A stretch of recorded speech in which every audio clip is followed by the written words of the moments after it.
Aloha, my name is Anna Gover, and this is the Solar Poster, the wild ride through the solar industry told by the people who are living it every day. In the hot seat with me today is Vladimir from Wolf River Electric. Vlad, let's start this off. When did the sun first shine on your solar path? I would say it was roughly 5 to 6 years ago when we realized we could do more for our customers.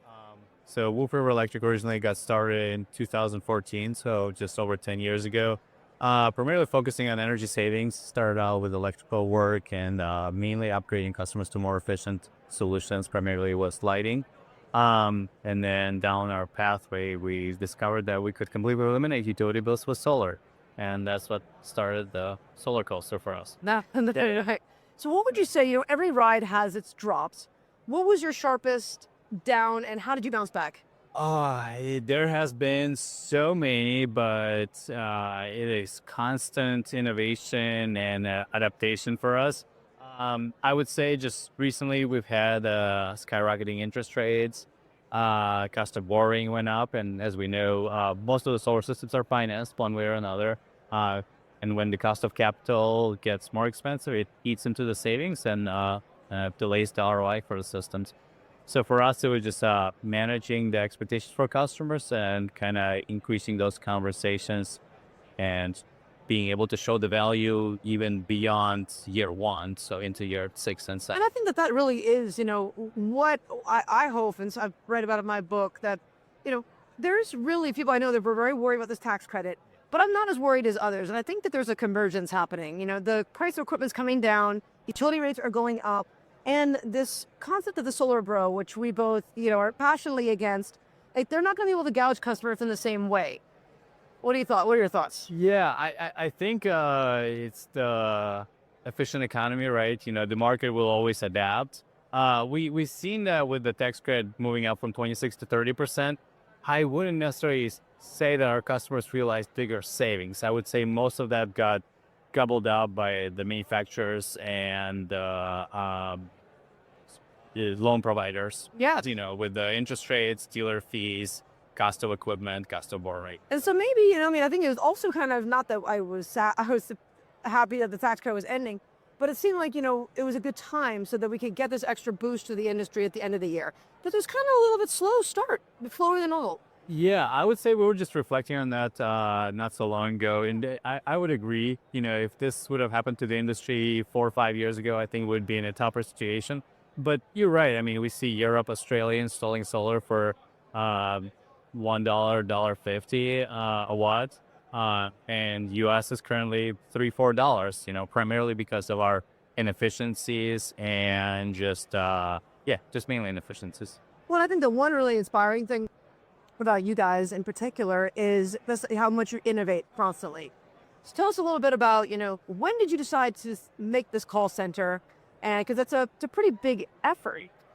Yeah, so I would say we started out with digital leads primarily until we realized that, again, the cost of acquiring the customer was just skyrocketing, partially driven by, obviously, the social media platforms constantly adapting. And, if there is somebody willing to pay $2,000 to acquire the customer, they'll charge you exactly that. Yeah. So we kind of understood that concept coupled with the cost of borrowing and just decreasing conversion rates.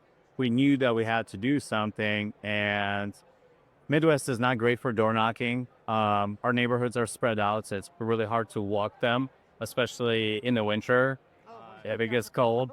So you can't really do that. So we thought the call center would be great. And, we knew other companies were doing that. SunPower, notably, they had great success generating leads through their outsourced call center mainly. So kind of adopted and improved that model. And so it's kind of like once SunPower went under and we didn't have those leads, that's when you decided to take all the effort your own. Yeah, I would say we had a call center even before they went under. But cats up to them. They did have some of the best appointments. Sure did. And I think that was because of the call center, because they really vetted them and actually had that human interaction, knew that the homeowner is interested. It's also the homeowners that are generally not solicited, right? Because generally an older population or professionals, right?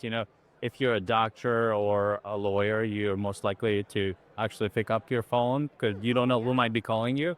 So it's a lot of like professionals there also. Well, I never thought of it that way. Yeah. So what you're here to show, what are you looking for? Is there anything in particular, any technologies you're excited about coming down the line? Yeah, I think, obviously we're looking to collaborate with other folks in the industry and see how everybody's adapting and what strategies we can deploy ourselves to be more efficient and effective. Um, yeah, I would say that primarily, just collaborating with folks. As far as technology, I mean, excited about many different battery options out there. I think, yeah, there's a lot. I stopped by Do you see EcoFlow? Yeah, yes. Oh, so I stopped by EcoFlow and I was so excited about their AI, and being able to, well, my favorite part, they're doing a little test for me there. And it's like, how would you want to save money next week in your electric bill? I'm like, of course, Yeah.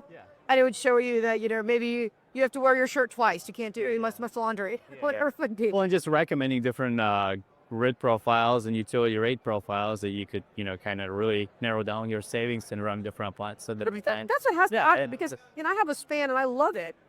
But then, and then when there's a hurricane coming or I'm using the span to try to, not dispatch to the utility because I have the Tesla power walls that I get, I'm on a certain program in Hawaii that I got paid for this standard dispatch. But when there's like a storm threat, I'm like, oh, I don't want to give the state anything during this, So, but then you forget how to do it. Even me, and then you don't remember, and it can change so quickly with these rate plans and time of use plans. I think that really is the future. Yeah. No, I would agree. It's when you say that I have exactly the same setup with span and Tesla Powerwalls. But I think the drawback is that like it's not in one software. So EcoFlow is really improving on that with having it all in one, where you can understand the battery usage, what solar is doing, and integrate the AI to recommend other things. I think that's definitely is the future. Yeah. Yeah. So some of the other, I think, interesting things you're doing is, construction. Tell me about building integrated design. Is that something that you think has a big future? I mean, it was kind of hyping, but now I'm not sure. You're seeing it behind a stall. What are your thoughts on that?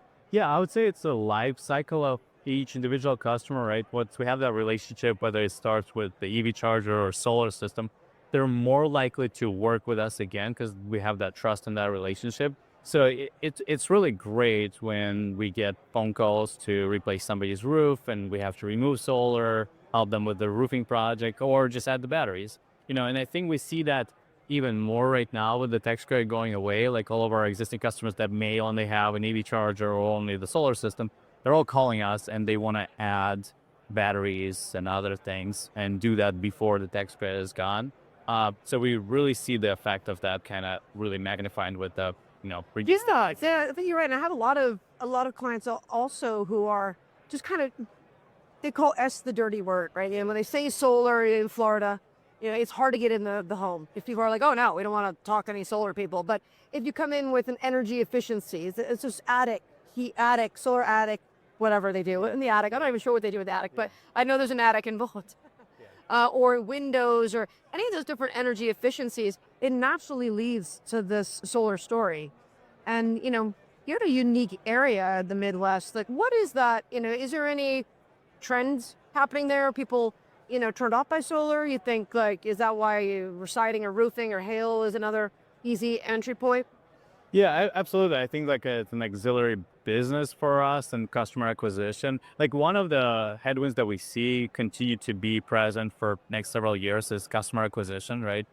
So while we have that relationship with the customers already, we want to build on what we offer to be able to keep and maintain those relationships so our customers don't have to work with somebody else and then figure out how everything would work together and talk to different representatives. So we want to be there for our customers, but it also helps us to be more efficient and more lean, especially on the customer acquisition side. So we've truly cherished and value that. But yeah, any other auxiliary services that we can offer to potentially eventually lead into solar. You mentioned solar has a bad name in several markets. And I think that's true for Midwest too, but I think it's important that we keep the industry integrity and continue to deliver good service and good experience for our customers, because those that do understand it and get exactly what they were, promised, they'll refer a friend. They love solar. Yeah, I mean, they you love can, solar. and you can never sell someone too much solar. Yeah. It's only too little solar. Like I've never heard like, oh, you sold me too much solar. You know, no. Exactly. And as soon as they have great experience, I mean, they will recommend you, and it's nothing really changes between those that have good experience and those that have bad experience, except the fact that they were misled, right? And Right, that, they- this yeah, that it's- sour taste in their mouths, you know. So That's right. I love opening my utility bill because I had negative. Yeah. You know, like in Hawaii, it's high, and he go, it's like negative $300 or whatever. I'm like, oh, good. Exactly. You know. yeah, no, I often share my utility bill with prospective customers or even our Salesforce team. I send out my utility bill almost weekly. So yeah, I love it. Yeah. So, what do you think? There's lots of interesting things. I think barn dominiums are really interesting that I learned from Wolf River. Tell us what is a barn dominium for those who are listening and don't know what it is, and why is it making such a comeback, or why is it so trendy? Yeah, I think barn dominium is just a really popular new home type that looks almost like a barn. It's really cool, but it's very simple, where you can have a big concrete slab, you have plenty of space to park all your toys, your side by side and other things, and Midwesterns love that. Everybody has a boat and pontoon for summer and side by side or something, so you can park it all inside. But then you also have a living quarters. They're also attached, so it's really cool. And it's just an alternative way of building, I guess. It's oftentimes on par with building a home, or even cheaper, because it's just such a simple concept. Yeah, It's not like an ADU. Like it's not. No, it's so big. yeah, with permanent foundation, permanent structure. It's really great. Yeah, That's really cool. it's fun. Yeah, it's fun to have one. It's kind of a man's dream. Like Yeah, how- that's like the ultimate man cave. yeah, exactly, Right. exactly. It's just magnified. Yeah, That's cool. yeah. So, what do you What do you see yourself in the next 5 years? I think we'll see a slower start to 2026, but I mean, we've seen that solar industry is resilient. I think we'll see that continue to be, and I think the market will just become more efficient. Yeah. Obviously, we'll see more leases and TPOs overall in the solar industry, but I think that will be to an extent, just because I mean, there's so many intricate details and so many more parties involved, and everybody has to make a margin, right, to operate and be sustainable. We'll see the degradation of that 30% tax rate if it's a lease of third-party ownership. So I think the cash and loans will eventually bounce back. That's our prediction, and I think the industry is just going to be more efficient and effective. Yeah. Absolutely agreed. Yeah. Well, thanks so much for joining me today. And to learn more about Wolf River Electric, you can visit them online, like all the social profiles. And I will see you next week as they interview another industry expert in a topic to help you survive the thrill of the ride. You can get a copy of the book at thesolarcoasterbip.com. It'll be available nationwide soon. And I'll see you in the pixels. Aloha. Hop on the solar coaster, come along for the ride, yeah. Where sunshine meets stories and bright futures collide. We're sparking up ideas with laughter and light. The solar